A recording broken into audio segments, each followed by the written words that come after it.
Kesimpulannya, pertama, ini saya buat kesimpulan. Sistem politik dan kerajaan di Brunei adalah satu sistem beraja mutlak, absolute monarchy. Dalam keadaan biasa pun, Sultan mempunyai kuasa untuk kuasa mutlak eksekutif dan perundangan. Kuasa baginda mengatasi peruntukan perlembagaan, di samping baginda boleh membina perlembagaan dan juga membuat undang-undang. Dalam keadaan darurat semenjak tahun 1962 hinggalah sekarang, baginda boleh membuat undang-undang melalui perintah. Isi kandungan perintah itu boleh bercanggah dengan dan mengatasi mana-mana peruntukan perlembagaan atau undang-undang. Kedua, Brunei adalah sebuah negara unitary dan bukan sebuah negara persekutuan, dan tidak ada pembahagian kuasa perundangan di antara persekutuan dan negeri. Ketiga, tidak ada sekatan keperlembagaan mengenai bidang kuasa mahkamah sivil maupun mahkamah syariah. Misalnya, bidang kuasa mahkamah syariah tidak terhad pada orang-orang yang menganut agama Islam sahaja. Tidak ada sekatan mengenai jenis kesalahan yang boleh diletak di bawah bidang kuasa mahkamah syariah. Misalnya kesalahan berkenaan precept of Islam kalau kita di sini, atau mengenai jenis hukuman yang boleh dilaksanakan oleh mahkamah syariah. Jika ada apa-apa sekatan pun, Sultan boleh tidak mempedulikannya atau tidak mengindahnya. Keempat, walaupun di Brunei ada beberapa parti politik, parti-parti politik itu tidak memainkan apa-apa peranan dalam pemerintahan. Juga tidak ada gabungan parti-parti politik yang alih-alihnya terdiri daripada berbagai-bagai kaum dan agama untuk membentuk kerajaan dan tidak ada tumpang. Dalam keadaan itu, tidak ada apa atau sesiapa yang boleh menghalang Sultan jika baginda hendak membuat sesuatu undang-undang dan melaksanakannya. Dalam keadaan itulah perintah kanun kesalahan jenayah syariah 2013 dibuat. Baik, kita balik kepada Malaysia.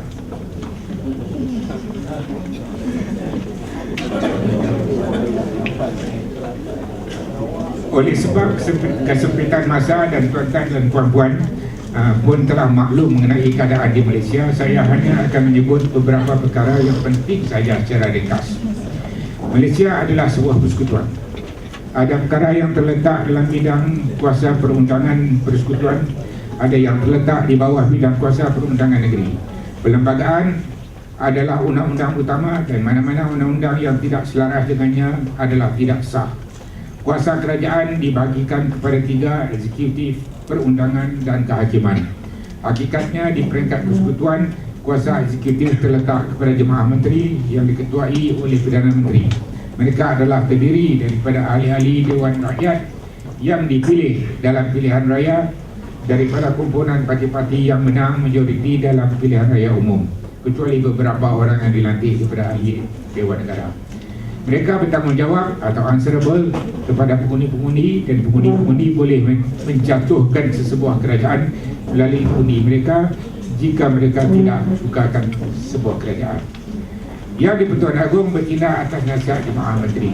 Mengikut konvensyen, baginda mestilah mengikut nasihat Jemaah Menteri, melainkan dalam beberapa hal yang tertentu. Kuasa perundangan atau legislative power terletak pada Parlimen di peringkat persekutuan yang terdiri daripada Dewan Rakyat, Dewan Negara dan berkenaan yang di-Pertuan Agong. Pindaan perlembagaan memerlukan sekurang-kurangnya 2/3 ahli Parlimen. Selain daripada itu, ada perkara yang memerlukan persetujuan Majlis Raja-Raja. Parlimen persekutuan hanya boleh membuat undang-undang mengenai perkara yang ditetapkan oleh perlembagaan. Ia tidak boleh membuat undang-undang bagi perkara-perkara yang terletak dalam bidang kuasa negeri. Kuasa kehakiman terletak pada Badan Kehakiman. Ini termasuk kuasa mentafsir perlembagaan dan semakan kehakiman atau judicial review. Mahkamah berkuasa mengisytihar undang-undang sama ada ia yang dibuat oleh Parlimen atau Badan Perundangan Negeri tidak sah jika ia tidak selaras dengan perlembagaan. Mahkamah juga berkuasa mengisytiharkan sesuatu perintah, arahan atau tindakan seorang menteri itu tidak sah melalui semakan kehakiman atau judicial review. Ini biasanya dilakukan melalui perintah-perintah pengisytiharan, declaration, statutory dan habeas corpus. Tiada siapa yang berada di bawah undang-undang. Hingga yang di-Pertuan Agong pun di Malaysia ini tertakluk pada undang-undang dan ada mahkamah untuk membicarakannya, yakni Mahkamah KAS yang dikubur di bawah perkara 181. Dan kebetulan kes saya yang terakhir adalah saya membicarakan formal yang Tuan Agung.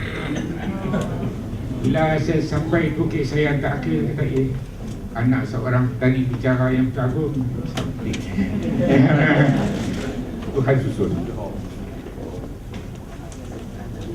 Badan Perundangan Negeri hanya boleh membuat undang-undang mengenai perkara yang terletak dalam jadual ke-9 Senarai 2, yakni Senarai Negeri. Mahkamah Syariah adalah mahkamah negeri, bidang kuasanya terhad pada orang Islam sahaja di Malaysia. Jadi dengan latar belakang itu kita lihat apa yang dilakukan oleh Brunei. Cara Brunei melaksanakan perintah kanun hukuman jenayah syariah.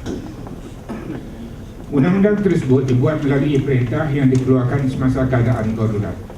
Ia dibuat oleh Sultan yang mempunyai kuasa mutlak. Tiada siapa yang boleh menyoalnya, tiada siapa yang boleh mencabarnya, termasuk di mahkamah. Untuk memahami cara ia akan dilaksanakan, kita perlu melihat secara ringkas akan kesalahan-kesalahan berkenaan. Sebelum ini, kedudukan di Brunei adalah seperti di Malaysia. Kesalahan-kesalahan jenayah dibicarakan oleh Mahkamah Sivil. Malah penal code yang dipakai di Brunei adalah Macaulay's Penal Code yang mulanya diterima pakai di India dan kemudiannya di Pakistan, Sri Lanka, Myanmar, Malaysia, Singapura dan lain-lain tanah jajahan ini. Kesalahan-kesalahan seperti membunuh, menyamun, mencuri, merogol dan menyebabkan kecederaan kepada manusia diperuntukkan di dalam Penal Code dengan hukuman yang terdiri dari hukuman mati, penjara sebatan dan atau denda. Lebih kurang sama seperti di Malaysia, kesalahan-kesalahan yang dikenali sebagai jenayah syariah diletakkan di bawah bidang kuasa Mahkamah Syariah. Ini kerana Brunei mengambil undang-undang yang dipakai di Mahkamah Syariah di Malaysia sebagai contoh dalam menggubal undang-undangnya. Malah Brunei juga mengambil undang-undang yang dipakai di Mahkamah Syariah di Malaysia mengenai acara mal, acara jenayah, keterangan undang-undang keluarga Islam sebagai contoh untuk membuat undang-undangnya. Perintah Kanun Hukuman Jenayah Syariah 2013 membahagikan kesalahan-kesalahan berikut. We are looking at the order now. Pertama, kesalahan-kesalahan yang boleh dihukum dengan hukuman had. Saya gunakan kataan had sebab dalam enactment itu digunakan, dalam perintah digunakan kataan had. Hudud soalan. Misalnya juri, samun, zina, rogol, liwat, menuduh berzina dan peminum minuman yang memabukkan. Kedua, kesalahan-kesalahan yang boleh dihukum dengan hukuman qisas dan dia, misalnya menyebabkan kematian orang lain dan menyebabkan kecederaan. Ketiga, kesalahan-kesalahan am seperti tidak menunaikan sembahyang Jumaat, haluat dan perbuatan tidak sopan yang membawa hukuman penjara atau denda. Perintah ini pada amnya dikuatkuasakan terhadap orang Islam dan bukan Islam, dua-duanya. Misalnya menyebabkan kematian orang lain, curi, samun, rogol dan liwat. Kesalahan-kesalahan itu dengan hukuman had terpakai kepada kedua-dua Islam dan bukan Islam. Terdapat kesalahan-kesalahan yang boleh dilakukan oleh orang Islam saja, tetapi seperti meminum minuman yang memabukkan dan zina, juga. Tapi yang itu hanya orang Islam saja akan melakukan kesalahan. Tetapi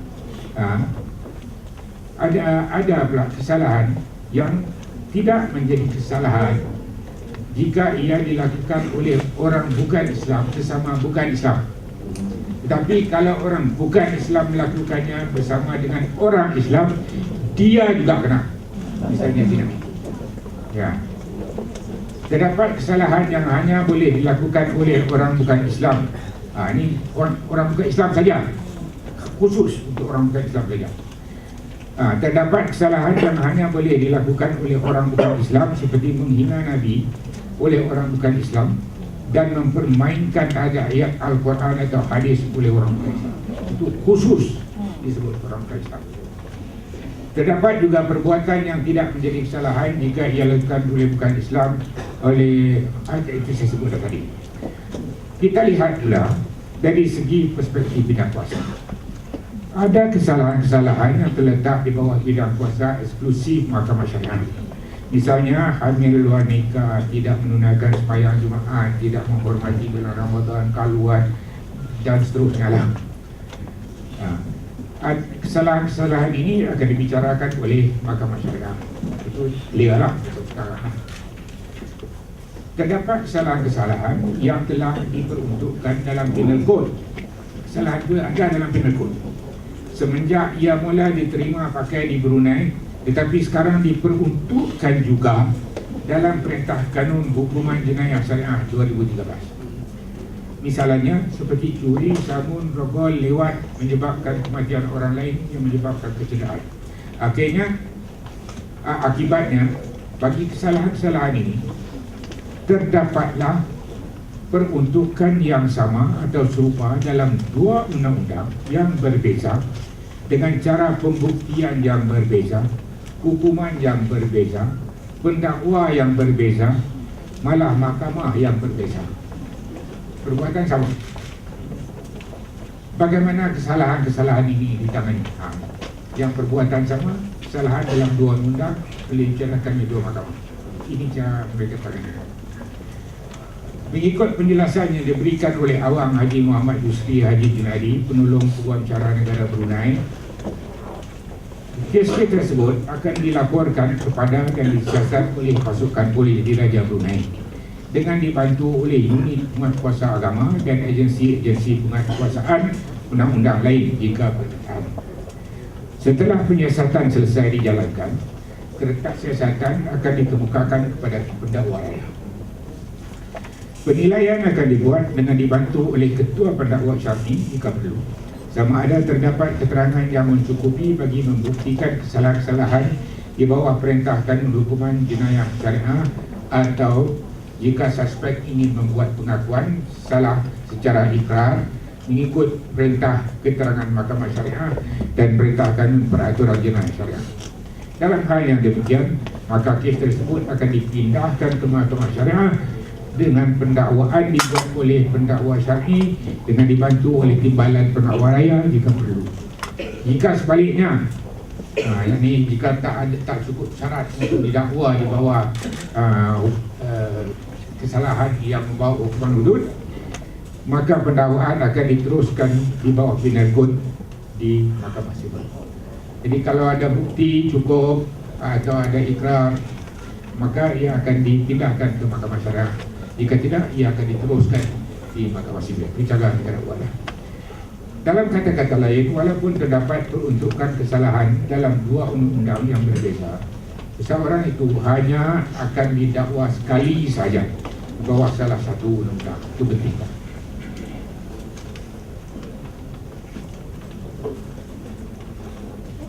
Ini sekarang ni kena minum 2 kali ni. Nak masuk. Bolehkah ia dilaksanakan di Malaysia?